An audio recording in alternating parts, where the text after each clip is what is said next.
അധ്യക്ഷരെ, ഉസ്താദുമാരെ, മാതാപിതാക്കളെ, കൂട്ടുകാരെ, അസ്സലാമു അലൈക്കും. നമ്മുടെ മുത്തുനബിയുടെ ജന്മദിനമാണല്ലോ. എല്ലാവർക്കും വേണ്ടി ഞാനൊരു കൊച്ചു കഥ പറയാൻ പോകാം. എല്ലാവരും അത് ശ്രദ്ധിച്ച് കേൾക്കാം. ഒരിക്കൽ മുത്തുനബി ഒരു വഴിയിലൂടെ നടന്നു പോവുകയായിരുന്നു. അപ്പോൾ വീടിന്റെ അരികിൽ ഒരു പുള്ളിമാനെ കെട്ടിയിരിക്കുന്നു. മുത്തുനബിയോട് കണ്ടതും മാൻ കരഞ്ഞ് പരാതി പറഞ്ഞു. പാൽ കുടിക്കാൻ വേണ്ടി വിശന്ന് കരഞ്ഞു. മാനിനെ വിട്ടയക്കണമെന്ന് ആ വീട്ടുകാരോട് മുത്തുനബി ആവശ്യപ്പെട്ടു.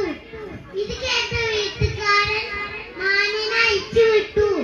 സന്തോഷത്തോടെ തുള്ളിച്ചാടി മാൻ കാട്ടിലേക്ക് പോയി. ഇതാണ് നമ്മുടെ മുത്തുനബിയുടെ സ്വഭാവം. നമ്മളെല്ലാവരും അങ്ങനെയാണ്. നമുക്ക് തോഫീക്ക്. അസ്സലാമു അലൈക്കും.